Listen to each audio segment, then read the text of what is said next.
Friends ஒரு முக்கியமான current affairs. இப்போ வந்து இந்த கேஸ் சிலிண்டர் தட்டுப்பாடு விஷயங்கள்லாம் நெறைய போயிட்டு இருக்கு இல்லையா? ஸோ இத பத்தி பார்க்கும்போது ஒரு விஷயம் எஸ்மா அண்ட் டெஸ்மா. இது என்ன சார்? எதுக்கு சார் நமக்கு முக்கியம் அப்படின்னு பார்த்தீங்கன்னா, முக்கியம் ஒண்ணு இருக்குது. இதுல ஒரு பாலிட்டி கொஸ்டினும் உள்ள ஒளிஞ்சிருக்கு. நம்ம பின்னாடி பார்க்கலாம். ஓகேங்களா?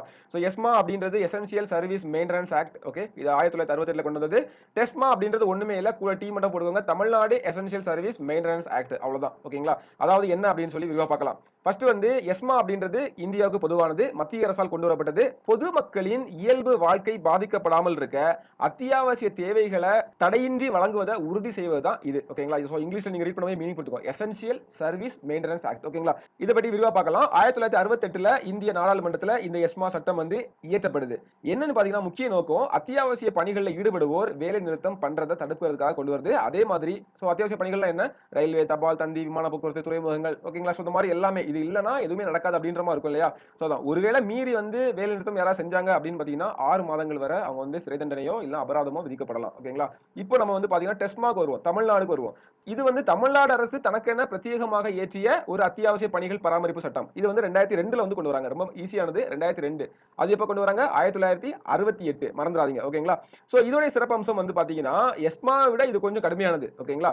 சோ இதுல வேலை நிறுத்தம் அப்படின்றது பணிக்கு வராமல் இருப்பது மட்டுமல்ல, ஓவர் டைம் கொடுத்தா கூட அதை செய்ய மறுத்தா கூட இதுல வரும். ஓகேங்களா? 5:30 டியூட்டி ஓவர்ன்ற மாதிரி கிளம்ப முடியாது. ஒருவேளை இந்த ஒரு விஷயம் இருக்குது, ஏதோ ஒரு பேண்டமிக் இருக்குது, கண்டிப்பா நீங்க இருந்தா ஆகணும் அப்படின்ற பட்சத்துல இல்லாம போனா கூட இந்த சட்டத்துக்கு கீழ வந்துரும். ஓகேங்களா? சோ 3 ஆண்டுகள் வரை சிறை, 5,000 ரூபாய் வரை நமக்கு வந்து அபராதம் அப்படின்னு சொல்லிருக்காங்க. இதுல ஒரு விஷயம் பாருங்க. 2003ல தமிழக அரசு ஊழியர்களும், ஆசிரியர்களும் ஒரு மிகப்பெரிய வேலை நிறுத்தத்தை வந்து பண்ணுவாங்க. சோ அந்த டைம்ல தான் இது வந்து ரொம்ப தீவிரமா இந்த திட்டத்தை, அதாவது இந்த சட்டத்தை வந்து பயன்படுத்தினாங்க. ஓகேங்களா?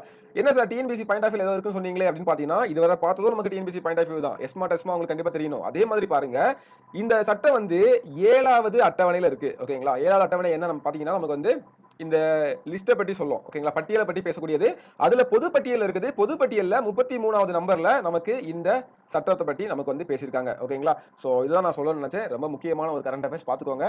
ஃப்ரெண்ட்ஸ் அதோட நான் இன்னொரு விஷயமும் சொல்றேன். நிறைய பேர் வந்து பாத்தீங்கன்னா கிளாஸ் கேட்டுட்டு இருக்கீங்க. சோ கிளாஸ் வந்து நம்ம ஃபர்ஸ்ட் ஆப்டிடியூட் அண்ட் நமக்கு வந்து ஸ்கூல் புக் சீரிஸ் ஒன்று பண்றோம். அதுக்கப்புறமா ஆப்டிடியூட் முடியவும் அப்படியே கண்டினியூவா தமிழ் கிளாஸ் நம்ம வந்து பண்றோம். ஓகேங்களா? இந்த வாட்டி எல்லாமே பக்காவா பிளான் பண்ணிருக்கோம். சோ என்ன டவுட்னாலும் மெசேஜ் ஆர் நம்மளுடைய நம்பர் வந்து பயோல இருக்கும். சோ அதுக்கு வந்து வாட்ஸ்அப் பண்ணி கேட்டுக்கோங்க. ஓகே. Thank you.